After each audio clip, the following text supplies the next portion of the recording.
कि जब हार्ट अपना रेगुलर चलता है तो वो बड़ा स्ट्रीमलाइंड ब्लड फ्लो रहता है उसमें। जब एट्रियल फिब्रिलेशन हुआ, हार्ट इरेगुलर हुआ, तो वो स्ट्रीमलाइन ब्लड फ्लो ख़त्म हो गया और हार्ट के अंदर ब्लड अपने आप ही चर्न होता रहता है, इधर से उधर भागता रहता है, रादर देन अ स्ट्रीमलाइन फ्लो। उसमें क्या है, ब्लड का थक्का जम सकता है हार्ट के अंदर, क्लॉट बन सकता है, और वही क्लॉट निकल के अगर कहीं चला जाए, ब्रेन में चला जाए, तो वो लकवा कर देता है, पैरालिसिस के एपिसोड कर सकता है। तो अब ये तो मान लिया एट्रियल फिब्रिलेशन में ब्लड का थक्का जम सकता है, तो क्या पेशेंट को करना चाहिए जिससे वो इससे बच सकें?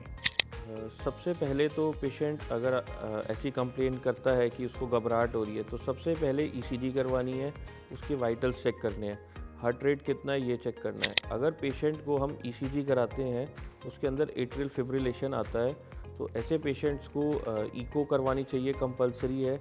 और उसके बाद कुछ उसका ट्रीटमेंट है जो एक इमरजेंसी में हम लोग देते हैं, और उसके बाद भी असेस करते हैं कुछ कोर्स, जो कि उसको मेडिसिन्स हैं वो रेगुलर लेनी चाहिए, रेगुलरली डॉक्टर को विजिट करना है। Hi, this is Dr. Rajneesh Kapoor. We are here with another episode of Medanta Heartbeats. So as you know, we do this podcast every month, and इस podcast के ज़रिए हम काफ़ी सारी नॉर्मल बातों की ऐसी बात करते हैं, हार्ट डिजीज़ के बारे में, हार्ट के सिम्टम्स के बारे में, और कैसे उससे बचा जाए, कैसे हम हार्ट का हेल्थ और अच्छा कर सकते हैं। So this is the motive of this podcast.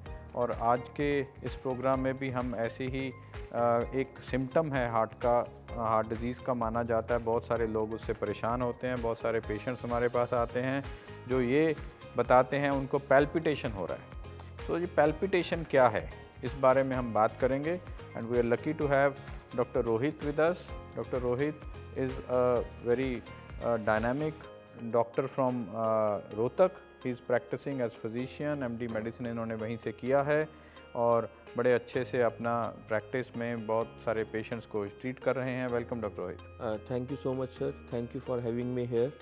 So doctor Rohit, जैसा मैंने बताया, हम इस पॉडकास्ट का मकसद है अवेयरनेस क्रिएट करना, लोगों को ये बताना और उससे कुछ ऐसे टिप्स देना जिससे लोग अपने हार्ट को और बेहतर कर सकें और हार्ट की कॉम्प्लिकेशन, हार्ट डिजीज़ की कॉम्प्लिकेशन से बच सकें। So palpitation, as you must be aware, आपके पास बहुत मरीज़ आते होंगे, हमारे पास भी आते हैं, जो ये बयान करते हैं अभी उनको धड़कन बढ़ जाता है। तो पैल्पिटेशन क्या है, धड़कन बढ़ने के क्या क्या कारण हो सकते हैं, मैं चाहता हूँ इसके बारे में हाईलाइट करें। यस सर, पैल्पिटेशंस एक लेमैन लैंग्वेज में है कि धड़कन बढ़ना। ये एक बहुत कॉमन सिम्टम है, as everybody comes in the OPD with the complaints of कि मुझे घबराहट हो रही है, पैल्पिटेशंस हो रही हैं, धड़कन बढ़ रही है। तो ये वेरी कॉमन फिनोमिना है जो कि डे टू डे हम ओपीडी में देखते हैं, इमरजेंसीज़ में देखते हैं, नाइट में देखते हैं, अर्ली मॉर्निंग में ये सिम्टम्स आते हैं। कुछ इसके रीज़न्स हैं जो मेडिकल रीज़न्स हैं, और कुछ एक साइकोलॉजिकल रीज़न्स हैं। तो पहले हम मेडिकल रीज़न्स की बात करते हैं। जैसे कि एक होता है एट्रियल फिब्रिलेशंस। उसके अंदर क्या होता है कि धड़कन बहुत तेज़ बढ़ जाती है और इरेगुलर होती है, इरेगुलर होती है। उसके अंदर पेशेंट सबसे पहले यही कंप्लेन करेगा कि मुझे धड़कन बढ़ रही है या घबराहट हो रही है। उसके बाद एक कारण होता है बीपी का बढ़ना। अपन एक एक करके बात करते हैं। डॉक्टर रोहित, आपने एट्रियल फिब्रिलेशन के बारे में जानकारी दी, मैं समझता हूँ इसके बारे में लोगों को थोड़ा और पता होना चाहिए। तो एट्रियल फिब्रिलेशन आपने बताया भी, ये इरेगुलर फास्ट हार्ट बीट है जो पैल्पिटेशन के तौर पे, दिल के धड़कन के तौर पे पेशेंट को महसूस होती है। अब इसके इम्प्लीकेशंस क्या हैं? Atrial fibrillation is one way of saying that heart has gone into a disorganised way of contracting. उसकी कॉन्ट्रैक्शन बिल्कुल अवा तवा हो गई है, बिल्कुल रेगुलर नहीं है, टोटली इरेगुलर है। तो उसमें एक इम्प्लीकेशन जो मैं बताना चाहता हूँ, फिर आपको भी चाहता हूँ आप इनपुट दें, कि जब हार्ट अपना रेगुलर चलता है तो वो बड़ा स्ट्रीमलाइंड ब्लड फ्लो रहता है उसमें। जब एट्रियल फिब्रिलेशन हुआ, हार्ट इरेगुलर हुआ, तो वो स्ट्रीमलाइन ब्लड फ्लो ख़त्म हो गया और हार्ट के अंदर ब्लड अपने आप ही चर्न होता रहता है, इधर से उधर भागता रहता है, रादर देन अ स्ट्रीमलाइन फ्लो। उसमें क्या है, ब्लड का थक्का जम सकता है, हार्ट के अंदर क्लॉट बन सकता है, और वही क्लॉट निकल के अगर कहीं चला जाए, ब्रेन में चला जाए, तो वो लकवा कर देता है, पैरालिसिस के एपिसोड कर सकता है। एट्रियल फिब्रिलेशन का सबसे बड़ा डिवास्टेटिंग कंसीक्वेंस ये है कि वो एक लकवे के तौर पे प्रेजेंट हो सकता है। तो अब ये तो मान लिया एट्रियल फिब्रिलेशन में ब्लड का थक्का जम सकता है, तो क्या पेशेंट को करना चाहिए जिससे वो इससे बच सकें? सबसे पहले तो पेशेंट अगर ऐसी कंप्लेन करता है कि उसको घबराहट हो रही है, तो सबसे पहले ईसीजी करवानी है, उसके वाइटल्स चेक करने हैं, हार्ट रेट कितना है ये चेक करना है। अगर पेशेंट को हम ईसीजी कराते हैं उसके अंदर एट्रियल फिब्रिलेशन आता है, तो ऐसे पेशेंट्स को इको करवानी चाहिए, कंपलसरी है। और उसके बाद कुछ उसका ट्रीटमेंट है जो एक इमरजेंसी में हम लोग देते हैं, और उसके बाद भी असेस करते हैं कुछ कोर्स, जो कि उसको मेडिसिन्स हैं वो रेगुलर लेनी चाहिए, रेगुलरली डॉक्टर को विज़िट करना है, उसकी जो मेडिसिन्स हैं रेगुलर अपने हार्ट रेट पे चेक रखना है, खुद से होल्टर चेक करवाना है, होल्टर मॉनिटरिंग होएगी उसकी। और बेसिकली ऐसे सीरीज़ ऑफ इवेंट्स होते हैं जिससे हम प्रिवेंट कर सकते हैं जो उस एपिसोड से एट्रियल फिब्रिलेशन से होने वाले नुकसान को। जैसे कि सर आपने बताया कि स्ट्रोक का चांसेस है, खून का थक्का बन के हार्ट में और वो ब्रेन में चला जाएगा, तो इससे पेशेंट को पैरालिसिस जो होता है वो एक लाइफस्टाइल प्रॉब्लम भी हो जाती है डे टू डे एक्टिविटी की, और वैसे भी पेशेंट के लिए बहुत बड़ी सफरिंग है जिसको हम एक सिंपल मेडिसिन से रोक सकते हैं। तो मैं सजेस्ट ये करूँगा कि सबसे पहले पेशेंट को ईसीजी कराएं, इको कराएं, उसके बाद पेशेंट जो ट्रीटमेंट ले रहा है रेगुलर वो कराना चाहिए। और ऐसा नहीं है कि जो एट्रियल फिब्रिलेशन है वो कंट्रोल नहीं होता, वो ट्रीटेबल है, कंट्रोलेबल है, और उसका अच्छा ट्रीटमेंट अवेलेबल है। बिल्कुल सही। सो एट्रियल फिब्रिलेशन अगर आपकी ईसीजी में आ गया, जो माने इर्रेगुलर हार्ट बीट है, तो भी घबराएं नहीं, उसकी दवाइयाँ हैं, उसकी दवाइयाँ ये कोशिश करती हैं उस इर्रेगुलर हार्ट बीट को रेगुलर हार्ट बीट में कन्वर्ट करने के लिए। बट सबसे इम्पॉर्टेंट जो डॉक्टर रोहित ने बयान किया, एक एंटी कोएगुलेंट दवाई है, एंटी कोएगुलेशन बोलते हैं, ब्लड को पतला करने का दवाई है, वो बहुत ज़रूरी है, क्योंकि एट्रियल फिब्रिलेशन आपके हार्ट के अंदर ब्लड का थक्का जमा सकता है, और वो थक्का निकल के अगर कहीं ब्रेन में चला जाए तो पैरालिसिस हो सकता है, और वो पैरालिसिस लाइफ लॉन्ग हो सकता है, आपकी बाजू या पैर काम करना बंद कर सकते हैं। तो इम्प्लीकेशन बहुत बड़े हैं, इसलिए ये ख्याल रखें, अगर आपका डायग्नोसिस आपके फिजिशियन या कार्डियोलॉजिस्ट ने एट्रियल फिब्रिलेशन दिया तो इस दवा को, एंटी कोएगुलेशन को प्लीज़ बंद मत करें। दूसरी दवाएं बीटा ब्लॉकर्स और कुछ उसको वापस नॉर्मल रिदम में आने के लिए भी दवाएं हैं, वो भी चलेंगी। अपने कांटेक्ट में रहें अपने फिजिशियन कार्डियोलॉजिस्ट के, और अपने आप से दवाएं बंद ना करें। तो ये तो एट्रियल फिब्रिलेशन की जानकारी हुई डॉक्टर रोहित। बाकी आप बता रहे थे भी पैल्पिटेशन के बाकी और भी कॉजेज़ हैं, तो प्लीज़ वो भी बताएं ऑडियंस को। जैसे कि एक रीज़न हमने एट्रियल फिब्रिलेशन बताया, दूसरा एक जो इम्पॉर्टेंट रीज़न है वो है हाइपरटेंशन, जिसे बोलते हैं बीपी का बढ़ना, जो कि हम डे टू डे एक्टिविटी में बहुत देख रहे हैं, और जो कि पेशेंट्स इग्नोर करते हैं कि कोई कहता है कि 160 नॉर्मल है, 170 नॉर्मल है, ऐसा बिल्कुल नहीं है। इसकी एक गाइडलाइंस है, और वो एक इम्पॉर्टेंट रीज़न है धड़कन बढ़ने का, दैट इज़ फॉर पैल्पिटेशंस। तो अगर हम ब्लड प्रेशर को कंट्रोल कर लेंगे तो हो सकता है वो जो पैल्पिटेशंस हो रही हैं वो ईज़िली कंट्रोलेबल हो। आजकल बहुत अच्छी अच्छी ड्रग्स आई हुई हैं ब्लड प्रेशर को कंट्रोल करने के लिए, जिससे कि आपकी पैल्पिटेशंस कंट्रोल होती हैं। तो इस चीज़ को बिल्कुल इग्नोर नहीं करना, बिकॉज लॉन्ग स्टैंडिंग हाइपरटेंशन हमें पता है कि हर चीज़ पर इफ़ेक्ट करती है, ब्रेन पर, हार्ट पर, किडनी पर। तो इट इज़ बेटर कि आप वो जो ट्रीटमेंट है पहले ही स्टार्ट करें, और जो आपका रीज़न है पैल्पिटेशंस का उसको कंट्रोल करें। बहुत बढ़िया। सो आप देखिए, अगर इसको हम अच्छी और सिंपल लैंग्वेज में समझाएं तो पैल्पिटेशन कब महसूस होगा? ये अपना हार्ट है, हार्ट नॉर्मल कॉन्ट्रैक्ट कर रहा है। अब जब इसके आगे कुछ ऑब्स्ट्रक्शन पैदा हो जाए तो इसका कॉन्ट्रैक्शन फोर्स इसको बढ़ाना पड़ेगा।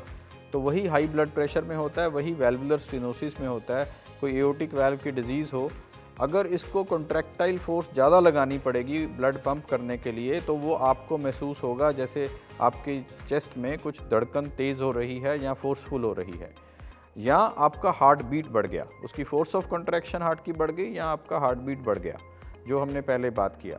तो हाइपरटेंशन अगर है उसको ट्रीट कराएं।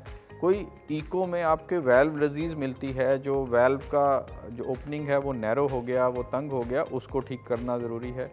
या आपका हार्ट बीट बढ़ने लगा, जिसका एक कारण हमने एट्रियल फिब्रिलेशन बात किया, दूसरा कारण सिंपल एंग्जाइटी या ज़्यादा सोचने से भी हार्ट बीट बढ़ता है, तो वो उसमें बट हार्ट बीट इरेगुलर नहीं होगा, रेगुलर रहेगा।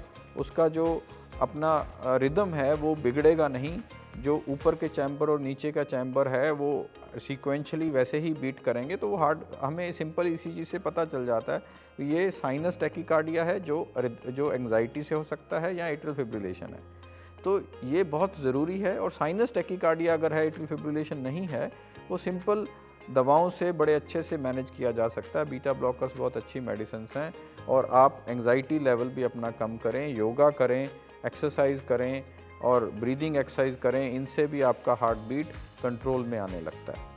तो ये तो हमने काफ़ी बात कर लिया डॉक्टर रोहित। एक और एंटिटी है जिसमें अब पैल्पिटेशन की बात करें, जो वेंट्रिकल से भी पैल्पिटेशन हो सकते हैं, जिसको वेंट्रिकुलर अरिथमियास कहते हैं। अगर किसी का हार्ट बहुत वीक है, डिसफंक्शनड है, हार्ट फंक्शन 60% से गिर के 30% रह गया या 20% रह गया, वो पेशेंट्स इसके लिए प्री डिस्पोज्ड हैं, अभी उनको वेंट्रिकल से पैल्पिटेशन हो सकती हैं, वेंट्रिकुलर अरिथमियास हो सकते हैं। एक उस के बारे में भी इनपुट मैं यहाँ चाहूँगा आप। बिल्कुल सर, ये भी बहुत एक कॉमन है वेंट्रिकुलर अरिथमियाज। इसमें क्या है कि जो अरिथमियाज हैं, बेसिकली जो करंट है वो वेंट्रिकल जनरेट करने लगता है, जिसकी वजह से पेशेंट को पैल्पिटेशंस फील होते हैं, जो कि एक बहुत लाइफ थ्रेटनिंग एंटिटी है एंड जिसको बहुत इमरजेंसी में कंट्रोल करना पड़ता है। सिमिलरली वो भी एक सिंपल ईसीजी से डायग्नोज होती है। तो ECG is the most simple and easy thing we can do. कहीं पर भी आपके आसपास के हॉस्पिटल में जाएं, ईसीजी कराएं, और उसमें भी पेशेंट को सबसे पहले महसूस होगा कि पैल्पिटेशंस हो रही हैं, धड़कन बढ़ रही है। ईसीजी में आपको देखेंगे तो उसमें वेव्स आएंगी, एंड उसके बाद जो प्रोसेस होता है कि डिपेंडिंग ऑन द कंडीशन उसका भी ट्रीटमेंट अवेलेबल है। बट वेंट्रिकुलर टैकीकार्डिया बहुत लाइफ थ्रेटनिंग है, उसको एक इमरजेंसी ट्रीट करना चाहिए। रूटीन ऐसे पेशेंट्स को रेगुलर मेडिसिन लेनी चाहिए, अपने डॉक्टर को विज़िट करते रहना चाहिए टाइम टू टाइम, और इसमें और भी जो इश्यूज़ होते हैं वो भी सॉल्व करने चाहिए, बाकी जो ट्रीटमेंट पार्ट है उसका। वेंट्रिकुलर अरिथमियास अगर हैं और वो पैल्पिटेशन का कारण है और वो डायग्नोस होता है ईसीजी में, अगर आपका वेंट्रिकल का फंक्शन कमज़ोर है तो दवाएं ज़रूरी हैं। अपने फिजिशियन कार्डियोलॉजिस्ट के साथ क्लोज संपर्क बना के रखें। बट एक डिवाइस है आईसीडी, मैं उसके बारे में थोड़ा बताना चाहूँगा। जब वेंट्रिकुलर अरिथमियास होते हैं वो लाइफ थ्रेट बन सकते हैं। एक आईसीडी पेसमेकर जैसा डिवाइस है, उसकी एक तार हार्ट के अंदर जाती है, उसको बेसिकली ये शॉक गिविंग डिवाइस है, एक हल्का सा शॉक दे सकती है अगर वेंट्रिकुलर अरिथमिया डिटेक्ट करती है हार्ट के अंदर। तो वो अपने आप ये डिवाइस डिटेक्ट करती है और वो अंदर शॉक देके इसको रिवर्ट कर देती है। और इससे बहुत बड़ा डेटा है, जो हार्ट के फंक्शन जिनका 30% से कम है और वेंट्रिकुलर अरिथमियास जिनको हो रहे हों, तो उनका सर्वाइवल बेनिफिट आईसीडी से देखा गया है। ये पैल्पिटेशन की बारे में बात है। एक और चीज़ बताना चाहता हूँ, वेंट्रिकुलर एक्टोपिक्स कई बारी एक अनवांटेड बीट्स के रूप में वेंट्रिकल सडनली बीच में 5 बीट के बाद एक फायर करता है, जो रेगुलर डिस्टेंस पे नहीं है, रेगुलर गैप पे नहीं है, बीच में आती है, उसको कहते हैं एक्टोपिक बीट। वो एक्टोपिक है, वो रेगुलर डिस्टेंस पे नहीं है, अनवांटेड है। तो वो भी एक बहुत सारे पेशेंट्स कई बार इससे प्रॉब्लम फेस करते हैं वेंट्रिकुलर एक्टोपिक्स के लिए, वो भी पैल्पिटेशन के रूप में ही लगती है। तो एक होल्टर 24 घंटा का हो या एक एक्सटेंडेड होल्टर हो, उससे पता चल जाता है वेंट्रिकुलर एक्टोपिक्स का कितना आपके पूल है उन 24 घंटा के अंदर। अगर वो 1% से ज़्यादा है, 20% से ज़्यादा है, तो उसको ठीक करना चाहिए। आजकल जो इलेक्ट्रिकल हमारे पास ट्रीटमेंट उपलब्ध हैं, इलेक्ट्रोफिजियोलॉजिकल ट्रीटमेंट बोलते हैं इसको, आरएफ एब्लेशंस होते हैं, वो सब करके इन सब चीज़ों को ठीक किया जा सकता है। पैल्पिटेशन हो तो घबराएं नहीं, उसके कारण की जांच करें। 3-4 सिंपल टेस्ट हैं, ईसीजी, इको। ईसीजी और इको से बहुत सारे टाइम पे पता चल जाता है भी ये इसका कारण क्या है। ज़रूरत पड़े तो होल्टर 24 घंटा का ईसीजी रिकॉर्डिंग या एक्सटेंडेड होल्टर जो 7 से 10 दिन का ईसीजी रिकॉर्डिंग है, उससे और बेटर पता चल सकता है क्या आपके पैल्पिटेशन का रियल कारण है, और फिर उसका ट्रीटमेंट अच्छे से किसी भी अच्छे सेंटर या कार्डियोलॉजिस्ट के पास आप करा सकते हो। So this was the essence of today's podcast. Doctor Rohit, last message for our audience. तो जैसे कि सर ने बहुत अच्छे से एक्सप्लेन करा कि आज का जो टॉपिक था हमारा पैल्पिटेशंस के बारे में, बहुत इजीली ये डिटेक्ट होता है, इस चीज़ को इग्नोर मत करें, और अगर इग्नोर करते हैं ये एक लाइफ थ्रेटनिंग होगी। आजकल बहुत अच्छे अच्छे पेस मेकर्स अवेलेबल हैं, बहुत अच्छे रिजल्ट्स हैं उसके, वो यूज़ करके ऐसे पेशेंट्स की पहले जो एक लाइफ स्टाइल, जो नॉर्मल लिविंग फिज़िकल एक्टिविटीज़ थी डेली रूटीन की ख़राब होती थी, उससे आप डेली एक्टिविटीज़ अपनी नॉर्मल कर सकते हो, अपनी जॉब बिज़नेस पर जा सकते हो। वो पेस मेकर्स बहुत इजीली अवेलेबल हैं और उसके बहुत बेनिफिट्स हैं जब अगर वो अर्ली डिटेक्ट हो जाएं, जैसे कि वेंट्रिकुलर अरिथमिया में सर ने बताया। और सिंपल ये एक एंग्जाइटी का भी सिम्टम होता है कि किसी और को ऐसी चीज़ हुई, पेशेंट घबराता है कि नहीं मुझे भी हो जाएगा मुझे, तो एंग्जाइटी भी एक बहुत बड़ा रीज़न है। आई थिंक इसको इग्नोर नहीं करना चाहिए और एज़ सुन एज़ पॉसिबल अपने near by doctor, physician consult, cardiologist को कंसल्ट करना चाहिए, और इससे आप हेल्दी भी रहेंगे और सब अच्छा भी रहेगा। तो आई थिंक ये sir palpitations. So we try to cover this topic comprehensively. Palpitations, अपना ख्याल रखें. Our objective here through this podcast is only one, that we want that your heart should continue to contract smoothly without any disease, without any symptoms.